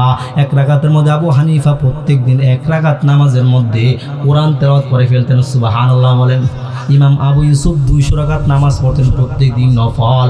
এমনিভাবে তামিম দারি রাদিয়াল্লাহু তাআলা একজন সাহাবী ছিলেন, প্রতি 1 রাকাতে কোরআনুল কারীম খতম করে ফেলতেন। সুবহানাল্লাহ। হুজুর আমি এরকম নেককার হতে পারলাম না, আমার জীবন তো এত বড় গুনাহের গুনাহ, এই গুনাহের কারণে আমি আল্লাহর কাছে কেমনভাবে দাঁড়াবো? যদি আল্লাহ কাউকে জাহান্নামে দেয় তাহলে সর্বপ্রথম আমাকে আল্লাহ জাহান্নামে দিবে। ওই লোকের জন্য শর্টকাট পদ্ধতি হলো, যদি এমন গুনাহ কেউ করে থাকে, যদি এমন গুনার বোঝা কারো মাথায় থাকে, তাহলে তার জন্য আল্লাহর কাছে প্রিয় হওয়ার জন্য 2টা রাস্তা খোলা। একটা হলো নেককার হওয়া, নেককার যেহেতু হতে পারলেন না, দ্বিতীয়টা হলো আল্লাহর কাছে তওবা করা। সুবহানাল্লাহ। ওই বান্দা যদি তওবা করতে পারে, আল্লাহর কাছে মনে মনে ভাবে আর বলে আমি আমার জীবনটাকে শেষ করে দিয়েছি, গুনাহ করে করে শেষ করে দিয়েছি, জীবনটাকে আমি ধ্বংস করে দিয়েছি, আর মনে মনে বলে আস্তাগফিরুল্লাহ রাব্বি মিন কুল্লি যানবি, এরকম ভাবে মনে মনে পড়ে আর ইস্তেগফার পড়ে আর বলে আল্লাহ ইবাদত করতে পারি না, জিন্দেগিটা গুনাহ করে আল্লাহ কাটাইয়া দিয়েছি। আয় আল্লাহ দুনিয়ার কোনো মানুষ যদিও না জানে, তুমি তো জানার বাকি নাই। হে রব্বুল আলামিন, হে মালিক, তুমি তোমার রহমান নামের ওসিলায় আমাকে মাফ করে দাও। আর মনে মনে বলে আস্তাগফিরুল্লাহ রাব্বি মিন কুল্লি যানবি ওয়া আতুবু ইলাইহি লা হাওলা ওয়ালা কুওয়াতা ইল্লা বিল্লাহিল আলিয়্যিল আযীম। যে তওবার বাণী পড়েছে, ইস্তেগফার বাণী পাঠ করেছে, আজম বিল জজম করেছে, আল্লাহ তাআলা তাদেরকে পছন্দ করেন। কেমন পছন্দ করেন? আল্লাহ বলেন ইন্নাল্লাহা ইউহিব্বুত তাওয়াবিন। আল্লাহু আকবার নাই। ইন্নাল্লাহা ইউহিব্বুত তাওয়াবিন ওয়া ইউহিব্বুল মুতাতাহহিরিন। আল্লাহ বলেন আমি আল্লাহ তওবাকারীদেরকে ভালোবাসি, আমি আল্লাহ তাআলা পবিত্রকারীদেরকেও ভালোবাসি। এই জন্য যারা তওবা করবে আর মনে মনে ঘোষণা করবে, দিলের মধ্যে ভয় রাখবে আমার মালিক আমাকে মাফ করবেনি, আল্লাহ ঘোষণা করেন যে বান্দার ভিতরে দিলের মধ্যে মুহাব্বত থাকবে, আল্লাহ জীবনে যা গুনাহ করেছি আর কোনোদিন গুনাহ করব না, তোমার কাছে মাফ চাই। আল্লাহ বলেন আমার রহমতের সব দরজা ওই বান্দার জন্য খুলিয়া দেই। সুবহানাল্লাহ। আল্লাহ বলেন কুল ইয়া ইবাদিয়াল্লাযীনা আসরাফু আলা আনফুসিহিম লা তাকনাতু মির রাহমাতিল্লাহ ইন্নাল্লাহা ইয়াগফিরুয যুনুবা জামিআ ইন্নাহু হুয়াল গফুরুর রহিম।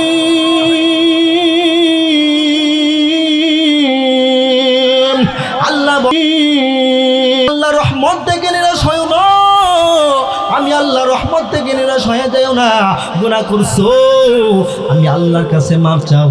আমি আল্লাহর কাছে মাফ চাইলে আমি আল্লাহ জিন্দেগীর সমস্ত গুনাহগুলো মাফ করে দিব। সুবহানাল্লাহ বলে। কেননা আল্লাহ বলেন যারা তওবা করবে তারা কার প্রিয় মানুষ? আল্লাহর। ইন্নাল্লাহা ইউহিব্বুত তাওয়াবিন। যারা তওবা করবে তারা কার প্রিয় হবে? আল্লাহর প্রিয়।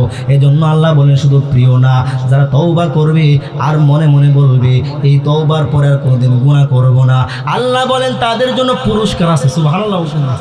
আল্লাহ বলেন পুরস্কার আছে। কি পুরস্কার? আল্লাহ বলেন ইল্লা মান তাবা ওয়া আমানা ওয়া আমিলা আমালান সালিহান ফাউলাইকা ইউবাদদিলুল্লাহু সাইয়্যাতিহিম হাসানাত ওয়া কানা গফুরুর রহিমা।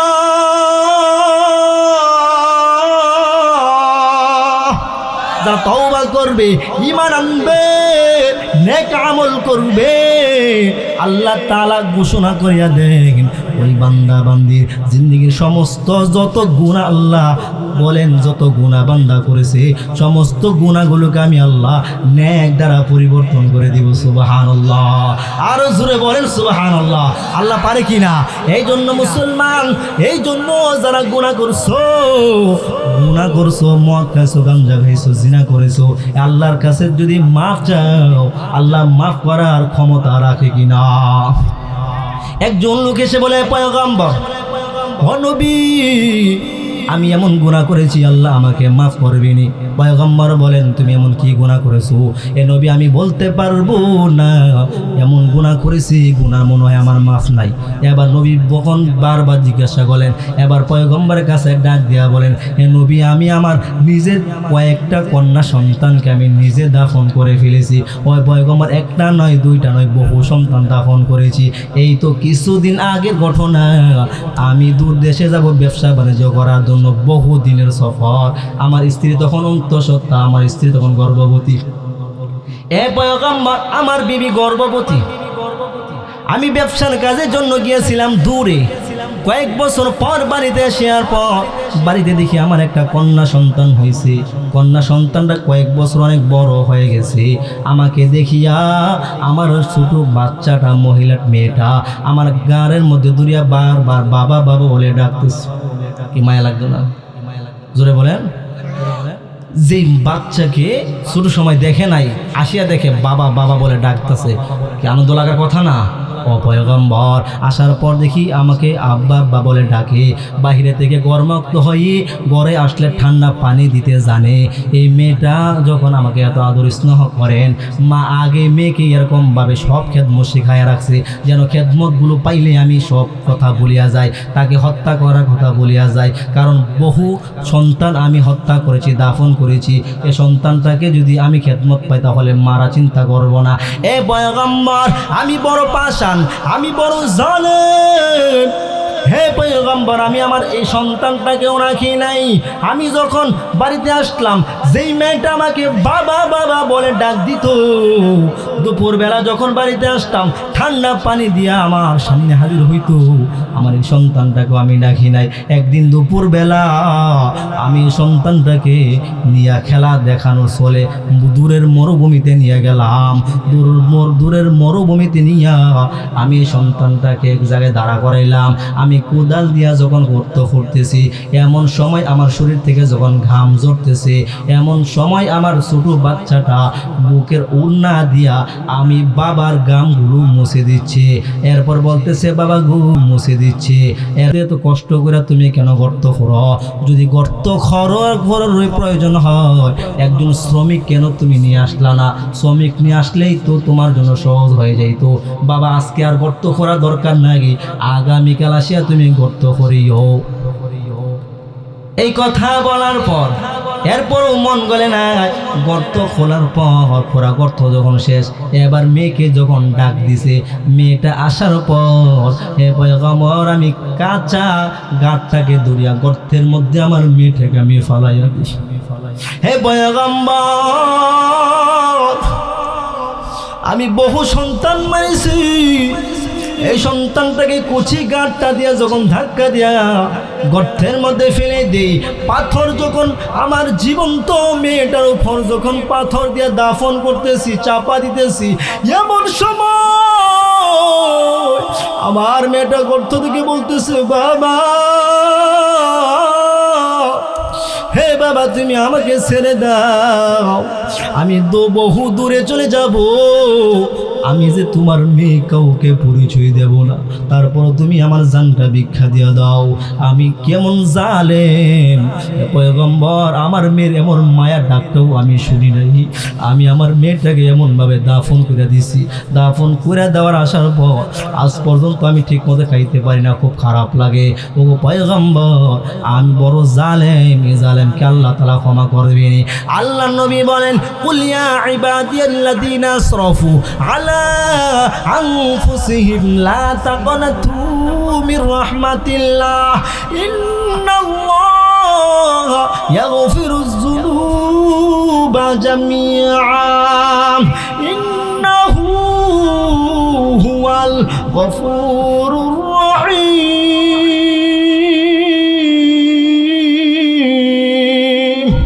আল্লাহ নবী বলেন, তুমি যত বড় গুনাহ করো না কেন, আল্লাহর রহমত থেকে বড় হবে না। তোমার গুনাহের পাহাড় যত বড়, আমার মালিকের রহমতের পাহাড় তার চাইতে বড়। সুবহানাল্লাহ। আল্লাহ তোমাকেও মাফ করবে। এই জন্য বান্দা মোহাব্বত করবেন আল্লাহকে।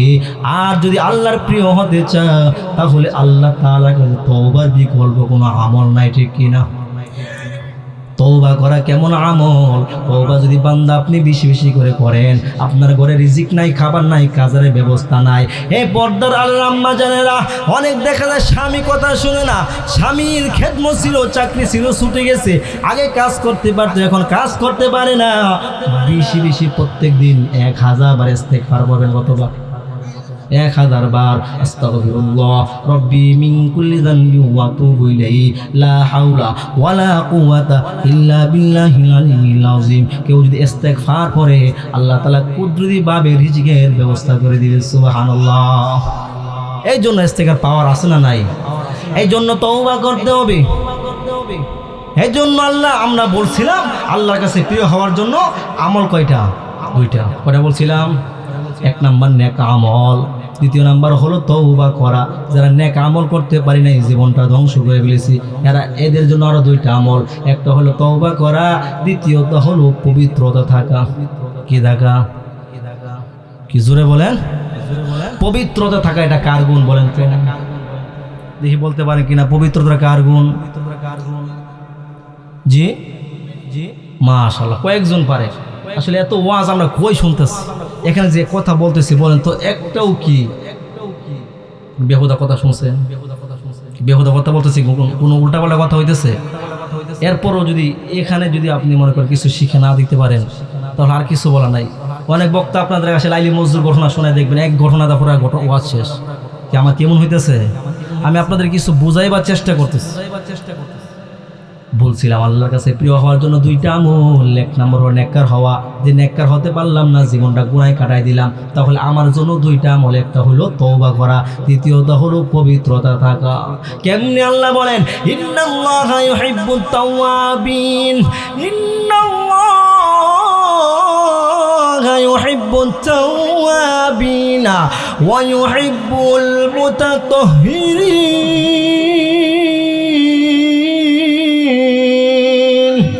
আল্লাহ বলছিলাম তওবাকারীকে ভালোবাসে, পবিত্রতা অর্জনকারীকেও ভালোবাসে। কে? আরো জোরে বলেন কে? আল্লাহ তওবাকারীকে ভালোবাসে। এই জন্য যারা পবিত্র অর্জন করবে, আল্লাহ তাদেরকেও ভালোবাসবে। কারণ পবিত্রতা হলো নবীদের গুণ। এর নবীর উম্মত। আল্লাহ চান আমার বান্দা বান্দিরা যতক্ষণ দুনিয়াতে থাকবে, ততক্ষণ বান্দারা পবিত্র থাকবে। পবিত্র বান্দাকে পছন্দ করে কে? আল্লাহ। এই জন্য মসজিদে কুবার বাসিন্দারা যখন প্রস্রাব করত, পেশাব করার পর ডিলা ব্যবহার করত, তারপর আবার পানি ব্যবহার করত। এই জন্য আল্লাহ তাআলা তাদের প্রশংসা দিয়া আল্লাহ কোরআনের মধ্যে আয়াত নাজিল করে দিয়েছে। সুবহানাল্লাহ। আর আজকে আমরা যুব সমাজ মুরব্বী থেকে নিয়া দাঁড়ায় আছি, দাঁড়াইয়া প্রস্রাব করে একটা জাকি দিয়ে শেষ করে দিয়ে আসে না নাই? জোরে কোন আছে না নাই? লেখে দাঁড়ায় ফেসা করা নিষেধ, একবার যেন রেখছে হ্যাঁ ফেসা করতে কি আছে না নাই? আরে ভাই আজকে যুবক সন্তান ভাবে এটা একটা ফ্যাশন, ঠিক কিনা? কি দাঁড়ায় প্রস্তাব করে এটা কি? এটা ফ্যাশন, নিজের খুব স্মার্ট মনে করতেছে। কি রাগ করতেছেন আপনারা? এমন প্যান্ট পরে মনে করেন বসার কোন সিস্টেম নাই, আছে নাকি নেই? এমন মনে করেন প্যান্টটা বসে বসার হ্যাঁ কোন সিস্টেমই নাই, দাঁড়ায় আর উপায় নাই। দাঁড়ায় ভাই বইয়া করেন ভাই এমন প্যান্ট পরছি যে বসে করলে আমার পছন্দ আছে সিরে যাবো সব। কি মিশা কথা কইছে? এই জন্য দেখবেন বিভিন্ন জায়গায় মাহফিলে যাই, খুব কষ্ট হয় নাইট, বেশিরভাগ মাহফিলগুলো পরে চট্টগ্রাম, খুলনা, এই কুষ্টিয়া। তো যখন নাইট গাড়িগুলো আছে দেখবেন 4 ঘন্টা পরে পরে বিরতি দেয়, জানেন আপনারা? 3 ঘন্টা 4 ঘন্টা পরে কি দেয়? বিরতি দেয়। কি আপনারা জান না? কখনো বিরতি দেওয়ার পর দেখবেন বিভিন্ন হোটেলে নিয়ে লাগা, কোনো পাবলিক টয়লেটও না, কি পাবলিক টয়লেটে না, বিভিন্ন হোটেল দামি দামি রেস্টুরেন্টে লাগায়। ওই জায়গায় যাওয়ার পর আমার দোষে ফেসাবে, তো মনে করেন এই ক্ষেত্রে বৈশাখে ফেসা করুন 15-20টা পেশাবখানা থাকে, কিন্তু একটার মধ্যে বসার কোন কি নাই, জোরে কন সিস্টেম নাই, সব দাঁড়ায়া। মানে আপনাকে আপনি গুনাহ করবেন নাকি আপনাকে দিয়ে গুনাহ করাবে, ঠিক কিনা? গুনাহ কইরা না করে উপায় নাই, পরে কি করতে হয়? পরে বাথরুমে মনে করেন চাপ দিছে না গেছে না, কিন্তু বাথরুমে বসে বসে কি করুন লাগে পেশাব করতে হয়। এই জন্য খুব আশ্চর্যের বিষয়, বাংলাদেশ বলেন তো এটা কি মুসলমানদের দেশ না ইহুদি খ্রিস্টানের দেশ? মুসলমানের দেশের মধ্যে সুন্নত তরিকে আজকে পেশাব করবেন সেটাও পারবেন। আজকে মুসলমানের সন্তানেরা দাঁড়ায় পেশাব করা এটাকে নিজের ফ্যাশন মনে করতেছে, আমার রসুলের কলিজার মধ্যে আঘাত দিতেছে, ঠিক কিনা? এই জন্য আপনারা ইনশাল্লাহ ওয়াদা করবেন আজকের পর থেকে যে হুজুর আজকের পর থেকে জীবনে ইনশাল্লাহ কোনোদিন দাঁড়ায় পেশাব করবো না। হাত তুলে মালিককে দেখান, আল্লাহ কবুল করে শুকর করবেন, আমিন। এই জন্য বলেন দেখি দাঁড়ায় দাঁড়ায় পেশাব করতেছেন, এটা বিজ্ঞান কি বলে? বিজ্ঞান বলে কিডনির মধ্যে যে পাথর হয় এটা দাঁড়ায় প্রস্রাব করলে বেশি হওয়ার সম্ভাবনা থাকে। কারণ কি?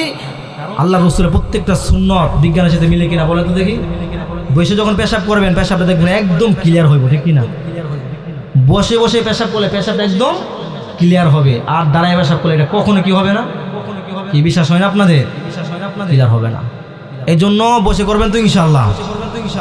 এরপরে আসেন পবিত্রতা আল্লাহর গুণ। মায়ার নবী মেরাজের রজনীতে যখন গেছেন, মেরাজের রজনীতে আল্লাহর সঙ্গে যখন সাক্ষাৎ করেছেন, আল্লাহর সঙ্গে সাক্ষাৎ করার পর আল্লাহর সঙ্গে সাক্ষাৎ করে যখন আসবেন, এমন সময় দেখেন আরশের মধ্যে একজনের জুতার শব্দের আওয়াজ শোনা যায়। সুবহানাল্লাহ, আরো জোরে বলেন। একজনের জুতার আওয়াজ শব্দে শোনা যায়। এবার নবী আমার চিন্তা করে দেখেন কার হতে পারে। জিবরাইলকে জিজ্ঞাসা করে, হে জিবরাইল, মনে হয় এটা দুনিয়ার কোনো আওয়াজ? বলে, হ্যাঁ পয়গম্বর, এটা আপনার সাহাবী হযরত বেলালের আওয়াজ। সুবহানাল্লাহ। নবী আমার মেরাজ থেকে ফিরে আসিয়া বেলালকে ডাক দিয়া বলেন, বেলাল রে, তুমি জমিনের মানুষ, কিন্তু তোমার জুতার আওয়াজ আসমানে গেল কিভাবে? এবার বেলাল ডাক দিয়া বলেন, নবী গো, এমন কোন আমল আমি করতে পারি নাই, তবে যেদিন থেকে বলছেন পবিত্রতা হলো নবীদের গুণ, ওই দিন থেকে আমি বেলাল যখনই উযু চলে যায় তখনই আমি উযু করে নেই। সুবহানাল্লাহ বলেন। যখনই উযু চলে যায় তখনই উযু করে নেই, শুধু উযু করেই শেষ করি না গো পয়গম্বর, ওই সময় আমি সাথে সাথে তাহিয়াতুল উযু 2 রাকাত নফল নামাজ পড়িয়া নেই। আল্লাহ নবী বলেন, বেলাল, তুমি এই আমলের কারণে আল্লাহ তাআলা তোমাকে এত বেশি পছন্দ করেছেন। আল্লাহ বলেন, আল্লাহ তোমাকে এত পছন্দ করেছেন, তুমি দুনিয়াতে যখন হাঁটো তোমার হাঁটা শব্দ আল্লাহ আসমানে উঠায় নেন। সুবহানাল্লাহ। কারণ কি? কি গুণ? পবিত্রতা। কি গুণ? পবিত্রতার গুণ। এই জন্য ভাইরা আমার, হে যুবক ভাই, বৃদ্ধ বাবা, শোনো, যখন তোমার উযু চলে যাবে উযু করবা, যখন কোনো জায়গায় রওনা দিবা, ঢাকা যাবে, সিলেট যাবে, চট্টগ্রামে যাবে, তুমি উযু করবা। উযু করে যদি বের হও, আল্লাহ তোমাকে কুদরতিভাবে বড় বড় অ্যাক্সিডেন্ট থেকে হেফাজত করবে। সুবহানাল্লাহ বলেন। হে নবীর উম্মত, তুমি লিপিবদ্ধ করে নাও, আমি বলে দিলাম, তুমি যদি এরকম উজু করে ঘর থেকে বের হও, যদিও বাসটা অ্যাক্সিডেন্ট হয় উল্টিয়া যায়, আল্লাহ যদি হায়াত রাখে তোমাকে কুদরতিভাবে হেফাজত করবে। সুবহানাল্লাহ। এই জন্য পবিত্রতা আর ফজিলত আছে না নাই? এই জন্য সবসময় উজুর হালাতে থাকার চেষ্টা করবেন তো ইনশাআল্লাহ। এই জন্য বলছিলাম প্রথমে আমাদের অন্তরে ঈমানের মোহাব্বত তৈরি করতে হবে। ঈমানের মোহাব্বত তৈরি করবেন, এরপরে সর্বপ্রথম ভালোবাসতে হবে কাকে? সবচেয়ে বেশি ভালোবাসতে হবে কাকে? এই জন্য আল্লাহকে ভালোবাসবেন। আল্লাহকে সরাসরি ভালোবাসা যায় নাকি কারো মাধ্যমে ভালোবাসা লাগে? বলেন দেখি। আল্লাহকে ভালোবাসবেন কিভাবে সেটাও মুসলমান আজকে আমরা বাতাই দিতে হয়। আল্লাহু আকবার। এই জন্য আল্লাহকে ভালোবাসবেন কিভাবে, আল্লাহকে ভালোবাসার কারণ কিভাবে বাসবেন আল্লাহ তাআলা কোরআনের মধ্যে জানায় দেয়। আল্লাহ জানায় দেয়, কুল ইন কুনতুম তুহিব্বুনাল্লাহ ফাত্তাবিউনি ইউহিব্বুকুমুল্লাহ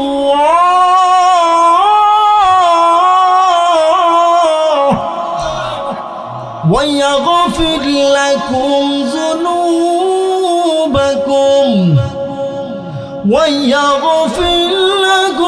ذنوبكم والله غفور رحيم।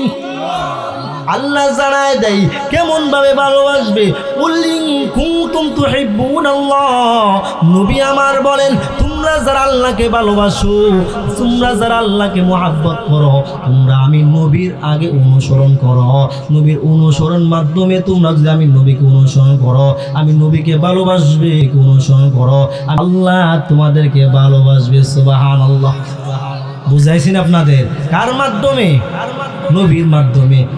ইমামুল আউয়ালিনাল আখিরিন বাহরে সাদাকা রাহমাতাল লিল আলামিন সাইয়্যিদুল কাউনাইনি খাতমুল মুরসালিন আখিরামদ বুদে ফখরুল আউয়ালিন শুধু জুদাস রাহমাতাল লিল আলামিন মসজিদে ও শুধু আমার এ জমিন। নবীর চাইতে বেশি কুরবান আর কেউ দিতে পারছে না। আর বলেন, নবীর চাইতে বেশি কষ্ট আর কেউ করছে দিনের জন্য। এই জন্য নবীকে ভালোবাসতে হবে তো ইনশাআল্লাহ। এখন আসেন, সময় অনেক চলে গেছে, আপনাদেরকে কষ্ট দিছি, আর বেশি রাত রাখা যাবে না, সময় এখন মুক্তাসার করে দিলাম। আপনাদেরকে সর্বপ্রথম যে কথাটা বলতেছিলাম সেটা হলো, আমরা মোহাব্বত করতে হবে কাকে? আল্লাহকে। আর দুইটা আমল বলছিলাম আল্লাহর কাছে প্রিয় হওয়ার। এক নাম্বার তওবা করা। কি করা? দ্বিতীয় নাম্বার মাশাআল্লাহ পবিত্রতা অর্জন করা। কি করা? পারবেন তো ইনশাআল্লাহ। আল্লাহুম্মা সাল্লাম রব্বানা যালামনা আনফুসানা ওয়া ইল্লাম তাগফির লানা ওয়া তারহামনা লানাকুনান্না মিনাল খাসিরিন রাব্বিরহামহুমা কামা রব্বায়ানি সগীরা। এ জীবনে না করিলাম বন্দেগি, গুনাহ করে কাটাইলাম জিন্দেগি, গুনাহ করে কাটাইলাম জিন্দেগি। তওবা করে আবার তওবা ভাঙ্গিলাম, তওবা করে আবার তওবা ভাঙ্গিলাম। অবশেষে খাঁটি তওবা করিলাম আল্লাহ, অবশেষে খাঁটি তওবা করিলাম। তুমি যদি মাফ না কর বান্দারে, তোমার বান্দা যাবে বলো খারদারি। রব্বুল আলামিন মাওলাই করিম আল্লাহ, গভীর রজনী, হায় আল্লাহ তামাম পৃথিবীর মানুষ ঘুমায়া পানি হয়ে গেছে। আয় আল্লাহ, আয় আল্লাহ, কোনো মানুষ সজাগ নাই, সবাই শীতের রজনীতে কম্বল দিয়ে লেপ দিয়া ঘুমায়া গেছে। ঘুমাইয়া তোমার কতগুলো আসে, তোমার মোহাব্বত নিয়া ভালোবাসা নিয়া মাওলা মাহফিলে বসে আছে গো আল্লাহ। আয় রব্বুল আলামিন, এই মাহফিলকে উসিলা বানাইয়া, তোমার বাগান মাহফিলকে উসিলা বানাইয়া আমাদের সকলের জিন্দগির সমস্ত গুনাহগুলো মাফ করে দাও। হে রব্বুল আলামিন, আল্লাহ গুনাহের কারণে আল্লাহ ধ্বংস করে দিও না গো মাওলা। হে আল্লাহ, হসপিটালের মধ্যে যদি দেখা যায়, হে আল্লাহ দেখি কত যুবক সন্তানের বুক ছিদ্র করে নল ঢোকাইয়া দিচ্ছে গো মাওলা। হে আল্লাহ, কত যুবক, হে আল্লাহ পিছনের রাস্তা দিয়া, বাথরুমের রাস্তা দিয়া নল ঢুকাইয়া দিছে আল্লাহ। হে আল্লাহ, এমন গুনাহ খায় আল্লাহ, যেই গুনাহ আমরা করি গুনাহের কারণে ধ্বংস করে দিও না গো মাওলা। এমন রোগ দিয়ে আল্লাহ তুমি পরীক্ষা করিও না, আমাদের ঈমান বড় দুর্বল। হে আল্লাহ, এই পরীক্ষা করলে ঈমান নিয়ে আল্লাহ থাকতে পারবো না গো মাওলা, আমরা বেঈমান হয়ে যাব গো মাওলা। হে রব্বুল আলামিন, গুনাহ যা করেছি, হে আল্লাহ দুনিয়ার কোনো মানুষ যদিও না জানে, তুমি তো জানার বাকি নাই। সগীরা কবিরা, জাহির বাতিন, ইচ্ছায় অনিচ্ছায়, ছোট বড় যত গুনাহ করেছি সমস্ত গুনাহ থেকে মাফ চাই, তুমি মাফ। রব্বুল আলামিন মাওলাই করিম আল্লাহ, এই গুনাহগুলোকে আল্লাহ তুমি আল্লাহ যদি মাফ করে দাও, দুনিয়ার কোনো মানুষের কাছ থেকে জবাব দিতে হবে না। তোমার রহমান রহিম নামের উসিলায় জিন্দেগির সমস্ত গুনাহগুলো মাফ করে দাও। আয় রব্বুল আলামিন, আমরা যারা হাত তুলেছি, আমাদের মা বাবা, দাদা দাদি, নানা নানি, শ্বশুর শাশুড়ি যারা অন্ধকার কবরে চলে গেছে, প্রত্যেকটা কবরে আযাব মাফ করে দাও। এই রব্বুল আলামিন, জানি না এমন কত যুবক, কত বাবা, কত ভাই আছে যাদের মা অন্ধকার কবরে বাসিন্দা হয়ে গেছে। অনেক মা ছিল গো মাওলা, ঘর থেকে যদি বের হয়, আয় আল্লাহ যতক্ষণ সন্তান ঘরে না যাবে মা ঘুমাই না। এ মা তুমি কেন ঘুমাও না? বলে বাবা রে, তুই যতক্ষণ ঘরে না আসবি ততক্ষণ আমার চোখে ঘুম আসে না। এমন জনম দুঃখী মা যদি আসতো, দেখতাম মা নিজে মহিলা কাপড় পরিধান করিয়া বসে আছে, সন্তানকে আদর যত্ন করিয়া গোসল করাইয়া তেল দিয়া সুন্দর জামা পরাইয়া ঈদগাহের মধ্যে পাঠায়। আয় আল্লাহ, শীতের রজনীর মধ্যে ঘুমাওলা, যে মা এক কাতে আনিয়া সন্তানকে ঘুমাইতো, ডান কাতে যদি প্রস্রাব করে দিতাম, মা ভিজা জায়গায় শুইয়া আয় আল্লাহ সন্তানকে শুকনা জায়গায় শোয়া রাখতো। এমন জনম দুঃখী মা যাদের অন্ধকার কবরের বাসিন্দা হয়ে গেছে মাওলা, হায় আল্লাহ তুমি তাদের কবরের আযাবগুলো মাফ করে দাও। হায় রব্বুল আলামিন, যে বাবা ঈদ আসলে দেখতাম সন্তানকে নতুন জামা কিনে দিত, বাবা পুরান জামা গায়ে দিয়ে ঈদগাহের মধ্যে যাইত। আল্লাহ, এমন বাবা যাদের অন্ধকার কবরে, আল্লাহ জান্নাতের মাহফিলকে উসিলা বানাইয়া তাদের কবর আযাবগুলো তুমি মাফ করে দাও। হায় রব্বুল আলামিন, দুনিয়াতে যাদের মা বাবা জীবিত আছে গো মালিক, আয় আল্লাহ তাদের জিন্দেগির সমস্ত গুনাহগুলো মাফ করে দাও, তাদের হায়াতের মধ্যে বরকত দান করিয়া দাও। আমরা যারা হাত তুলেছি অনেক অসুস্থ, পরিপূর্ণ সুস্থতার নিয়ামত দান করিয়া দাও। যারা ঋণগ্রস্ত, ঋণ থেকে মুক্তির ব্যবস্থা করিয়া দাও। যারা মিথ্যার মামলা আসামি, মিথ্যা মামলা থেকে আল্লাহ তুমি হেফাজত করিয়া দাও। আয় আল্লাহ, তামাম পৃথিবীর মুসলমানদেরকে তুমি আল্লাহ কবুল আর মঞ্জুর করিয়া নাও। বিশেষ করে এই মাহফিলকে আল্লাহ তুমি কবুল আর মঞ্জুর করিয়া নাও।